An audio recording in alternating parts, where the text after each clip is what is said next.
Hey, what's going on, guys? Today I wanted to talk about 5 questions that military service members and veterans do not like to answer. These are kind of taboo questions, if you will, and yet you'd be amazed how often we get asked. So, the first one, and this is a little crazy, this actually stems from a story as when I was a recruiter. So, I went to a high school and I had a drill instructor with me, and there's a lot of crazy stuff that you get asked on recruiting. You get all the crazy questions, and we'll go over them all in a minute. But this particular day, we took a drill instructor, and there's this kind of friendly rivalry between drill instructors and recruiters about which billet is harder, right? Whether it's harder to be a drill instructor or harder to be a recruiter. I'm not going to get into that discussion, but we take this drill instructor to a high school, and we go in the school, and we're going to do a question and answer session with one of the high school. I think it was like an English class. I don't know. And we get in there, and he's wearing his funny hat, doing his drill instructor thing. We're both in uniform. He's in his Charlies. I'm in my Deltas, and we go in. And the first question out of the mouth of one of the students is, how do you live with yourself knowing that every day you wake up and train to kill someone? And like the way it was asked was just super, super derogatory. And it was really funny because I look over at the drill instructor and he has turned like red as can be into like he's trying to fight off the drill instructor like "Rah!" like mode. Like he is not happy about this question because they're very proud and he's in a proud billet. And I just remember like him like, whoa, hey, let's calm down, like, and really, like, deflect the question, right? There's like not really much you can say about that. You're like, well, we're actually training to defend our people, and we really don't want to pull the trigger unless we absolutely have to, or whatever. Like there's all these canned responses. The reality is you get some very pointed questions and you've got to be pretty on your toes. So the first question, please just don't even waste your time asking how do you live with yourself. Like if your morals don't align with our morals, then great, just move on. We don't want to hear about it. We don't care about it. Like we're fighting so you can have the freedom to say that. That doesn't mean we want to hear you say it.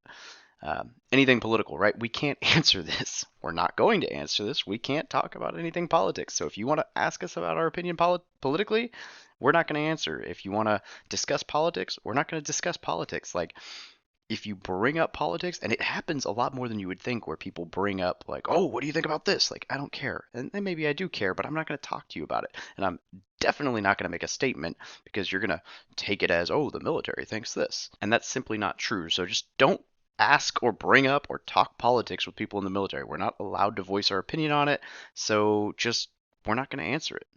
And really, realistically, like you shouldn't get so worked up about what people in the military think about politics. Like you should probably spend less time thinking about politics. That's why people in the military get along so well. We don't argue about things like that. This question is huge. Have you killed anyone? Yes, we do actually get this question. I know it's a joke, but it's dead serious. We get it all the time. And, if somebody has killed somebody, they're not going to want to talk about it. And if they haven't killed anybody, they're still not going to want to talk about it, especially because it kind of puts you in this weird spot where generally the way the question's asked is like, oh, have you gotten to kill anyone? Which is kind of weird in its own right. But then you're like, oh, well, if I haven't, like, does that make me feel like, am I inferior? Like, do you think less of me now because I haven't? Like, don't bring the question up because A, we don't want to talk about it whether we have or have not. And B, if we wanted to talk about those kinds of stories, we'll tell you about it. Like it'll come up. And it's probably not going to come up. It'll come up around other service members. It'll come up around people who were there. We'll reminisce. It's kind of crazy some of the stories we talk about. Like it's just nothing ever happened, but they're not going to come up because you just randomly decided to, oh, I'm going to ask him if he killed anyone. Like, no, I'm not going to spill my heart out to you. Sorry. And question number 5 is, what's your budget look like? Or all other financial questions, which shouldn't be taboo, but holy smokes, heaven forbid you ask, do you really need that car to a service member? Like, it's just terrible. So I threw that in there because I want to just showcase that question right there, we should be asking each other. It's not a comfortable question, just like the other questions, but we need to talk about our finances. We need to talk about our debts. We need to talk about our income, and we need to talk about how to improve our situation for in the military and when we get out of the military. So that one I think you should ask service members, and I think that service members need to be talking about it more. So these are 5 questions not to ask veterans, except that one of them it's not really accepted, but I think we need to talk about it. So those are my thoughts. Have a great day.